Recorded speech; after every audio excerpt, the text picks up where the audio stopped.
অনেক দূরে পাহাড় ঘেরা এক রাজ্যে ছিল, নাম তার নুরানিয়া। এই রাজ্যে রাত হলে আকাশে তারা শুধু আলো দিত না, তারা নাকি মানুষের মনের ভালো মন্দও দেখে ফেলতে পারত। তাই নুরানিয়ার মানুষ খুব সাবধানে জীবন কাটাত। এই রাজ্যের এক প্রান্তে ছোট্ট একটি গ্রাম ছিল, আমানপুর। সেখানেই থাকত এক কিশোর, আলী। বয়স 18। বাবা মতিয়ান, একজন কাঠমিস্ত্রি। মা খাদিজা, নরম মনের গৃহিণী। ছোট বোন শিমো সব সময় দৌড়ঝাঁপে ব্যস্ত। দূরে এক কুঁড়ে ঘরে থাকতেন দাদু ফরিদ, যাকে পুরো গ্রামই জ্ঞানী হিসাবে মানত। আলী ছিল মেধাবী, কিন্তু একটুখানি কৃপণ। তার বিশ্বাস ছিল, যা জমাই তাই আসল নিরাপত্তা। একদিন গভীর রাতে ঝড় বৃষ্টির মধ্যে দরজায় টোকা পড়ল। আলী দরজা খুলতেই দেখল এক অপরিচিত বৃদ্ধ ভেজা কাপড়ে কাঁপছেন। বৃদ্ধ ধীরে বললেন, বাবা, একটু আশ্রয় দিলে আল্লাহ খুশি হবেন। আলী দ্বিধায় পড়ে গেল। মাথায় তখন একটাই হিসেব, খাবার কমে যাবে, কাঠ জ্বলালে খরচ বাড়বে। কিন্তু খাদিজা চুপচাপ বৃদ্ধকে ভেতরে এনে বসালেন। রাত শেষে বৃদ্ধ বিদায় নেবার সময় আলীর হাতে দিলেন একটি নীল আলোয় জলজল করা সিক্কা। তিনি বললেন, এই সিক্কা জাদুর, তবে শোনো, এটা কেবল দানের হাতেই আলো দেয়। বলে তিনি মিলিয়ে গেলেন। পরদিন আলী সিক্কাটা বালিশের নিচে লুকিয়ে রাখল। বাজারে গেল, নতুন জামার কথা ভাবল।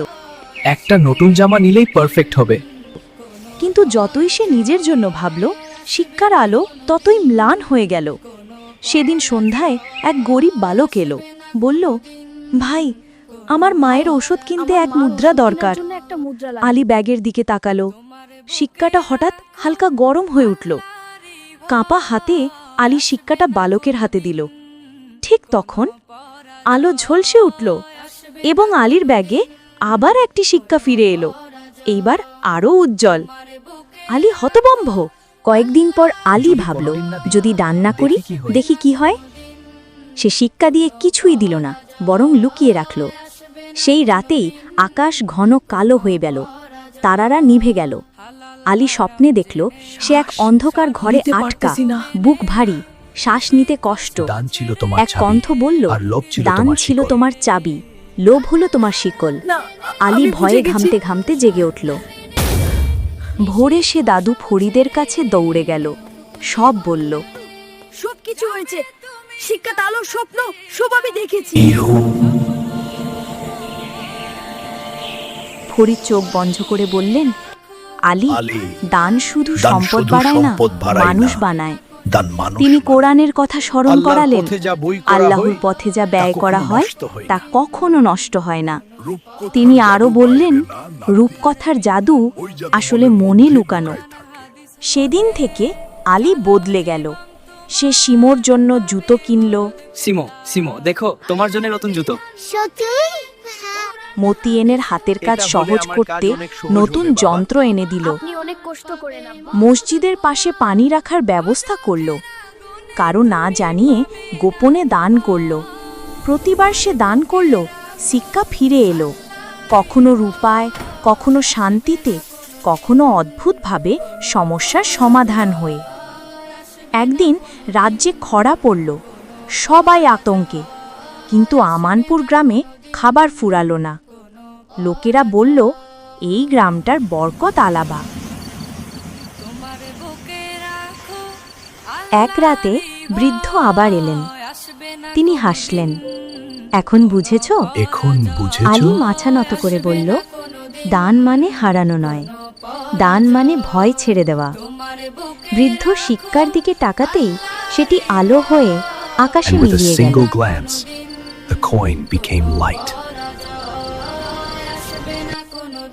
এবার আর জাদু দরকার নেই। তিনি বললেন, এবার আর জাদু দরকার নেই, তুমি নিজেই জাদু। আকাশে তারারা আবার জ্বলে উঠল, আগের চেয়েও উজ্জ্বল। আর সেই থেকে নুরানিয়ার রূপকথায় বলা হয়, দান হলো সেই আলো যা নিজের ঘর আলোকিত করে অন্যের অন্ধকার দূর করে।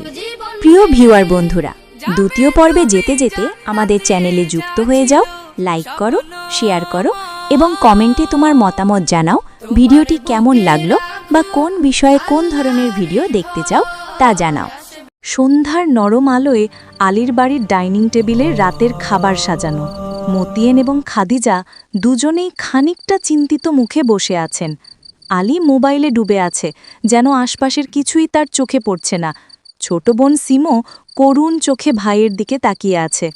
মতিয়ান সামান্য কাশি দিয়ে আলীর দিকে তাকিয়ে বললেন, আলী বাবা, শুনছি তোমার কলেজের বন্ধু লিয়াকত নাকি একটা নতুন সাইকেল কিনতে চাইছে, কিন্তু তার টাকা কম পড়েছে। তুমি তো অনেক দিন ধরেই তোমার পুরনো ট্যাবটা বেচে ভালো টাকা পেয়েছ। আলী মোবাইল থেকে চোখ না তুলে বিরক্তির সুরে বলল, কি বলছো আব্বু? নতুন ট্যাবটা তো শুধু পুরনো ট্যাব বেচে কেনা হয়নি, কিছু টাকা তো যোগ করতে হয়েছে। আর লিয়াকতের সাইকেলের জন্য আমার টাকা কেন খরচ হবে? আমি ওটা দিয়ে একটা দারুণ গেমিং হেডফোন কিনব। সিমো ছোট্ট মায়াবী কণ্ঠে বলল, ভাইয়া, গত সপ্তাহে আমার চকলেটটা চুরি করে খেয়ে ফেললে। আমি তো তখন কাঁদিনি। তুমি কি আমাকে আজকের একটা চিপস দেবে? আলী চিপসের প্যাকেটটা আরও শক্ত করে ধরে কৃত্রিম হাসি এনে বলল, সিমো পাখি, এটা নিয়ন ফ্লেভার, তোমার ছোট্ট পেটে সইবে না, বেশি খেলে পেট ব্যথা হবে, বুঝলে? এ কথা বলেই সে নিজের মুখে একটা চিপস পুড়ে দিল। মতিয়ান দীর্ঘশ্বাস ফেলে আলীর দিকে তাকিয়ে বললেন, আলী, আল্লাহ তোমাকে অনেক দিয়েছেন, ছোট বোনকে একটা সামান্য চিপস দিতে তোমার এত কষ্ট হয়? আমরা বুঝি তুমি সঞ্চয় করছো, কিন্তু একটু দান, একটু ভালোবাসা দিয়ে তো সবার মন জেতা যায় বাবা। আলী হালকা হাসি দিয়ে কমেডি ভঙ্গিতে বলল, দান মা, ভালোবাসা তো আজকাল বাজারে পাওয়া যায় না, কিন্তু গেমিং হেডফোন তো পাওয়া যায়। আর দানের ব্যাপারে আমি গরিবদের জন্য আলাদা একটা ফান্ড তৈরি করছি, যখন সেটা ভর্তি হবে তখন দান করব। এখন তো পেট পুজো করছি। মতিয়ান মাথা নেড়ে গম্ভীরভাবে বললেন, আলীর দাদু ফরিদের সঙ্গে কথা বলতে হবে, তিনি হয়তো এই কৃপণের বুদ্ধিটা একটু শোধরাতে পারবেন। বারান্দায় ইজি চেয়ারে বসে আছেন ফরিদ। আলী অনিচ্ছা সত্ত্বেও দাদুর পাশে বসেছে। ফরিদ মৃদু হেসে রহস্যময় কণ্ঠে বললেন, জানো তো আলী, একটা সময় ছিল যখন আকাশের তারাগুলোও স্বর্ণমুদ্রার মতো ঝকঝক করত। দাদু, আলী তুমি আবার কৌতুকপূর্ণ হাসি রূপকথার দিয়ে ঝুলি বলল, খুললে? দাদু, তুমি আবার রূপকথার ঝুলি নিয়ে বসলে? ফরিদ হাসতে এটা হাসতে বললেন, রূপকথা নয়, নাতির ধন। এটা রূপকথা ফকিরের নয়, সোনার নাতির ধন, মোহরের উপগল্প। এটা হলো ফকিরের সোনার মোহরের উপগল্প। ফরিদ গল্প শুরু করে বললেন, এক রাজ্যে এক ফকির ছিল, যার নাম ছিল জামাল। সে সারা দিন ভিক্ষা করত, কিন্তু তার ঝুলি ভর্তি হতে না হতেই সে সেই টাকা দিয়ে তার স্ত্রী কমলার জন্য ফল আর শিশুদের জন্য খেলনা কিনত। একদিন সে একটি সোনার মোহর পেল। সেটি ছিল জাদুমোহর। যেই না সে কাউকে দান করত, অমনি সেই মোহর দ্বিগুণ হয়ে তার ঝুলিতে ফিরে আসত। আলী বিস্ময়ে বলল, সত্যি দ্বিগুণ? ফরিদ মাথা নেড়ে বললেন, হ্যাঁ, কিন্তু জামাল দেখল যখন সে সেই মোহরটা শুধু নিজের জন্য লুকিয়ে রাখে, তখন সেটি পাথরের মতো ভারী হয়ে যায়, আর আর কখনো দ্বিগুণ হয় না। উল্টে তার ঘরে অভাব শুরু হয়।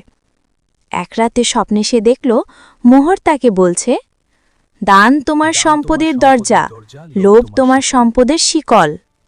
ফরিদ গম্ভীর হয়ে বললেন, আসল কথাটা শোনো বাবা, আল্লাহ তাআলা কুরআনে বলেছেন, যারা আল্লাহর পথে ধন সম্পদ ব্যয় করে একটা তারা বীজ একটি থেকেই বীজের মতো, ছোট যা ছোট 60টি শীষ পরিমাণ। জন্মায়।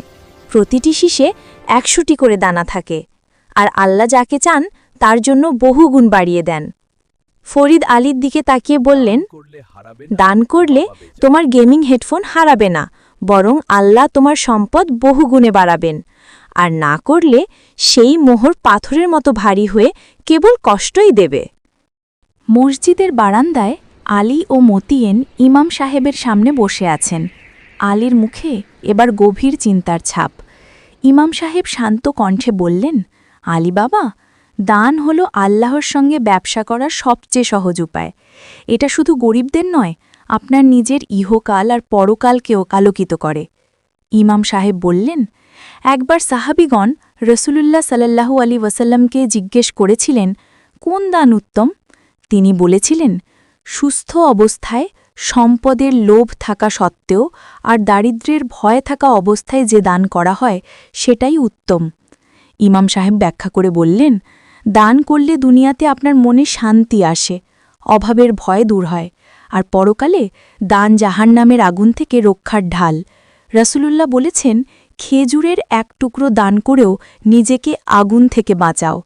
ইমাম সাহেব আরও বললেন, সিমোকে একটা চিপস দিতে না যাওয়াটা কৃপণতার বীজ।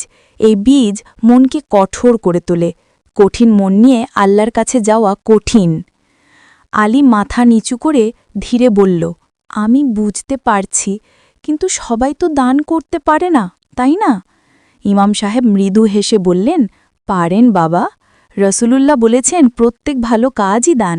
একটা হাসি, রাস্তা থেকে কষ্টে জিনিস সরানো, মাকে সাহায্য করা, সবই দান। পরের দিন ডাক্তার কামালের চেম্বারে আলীর রিপোর্ট হাতে। ডাক্তার কামাল রিপোর্ট একপাশে রেখে বললেন, আলী, তোমার স্বাস্থ্য ঠিক আছে, তবে তুমি মাঝে মাঝে বেশি স্ট্রেস নাও।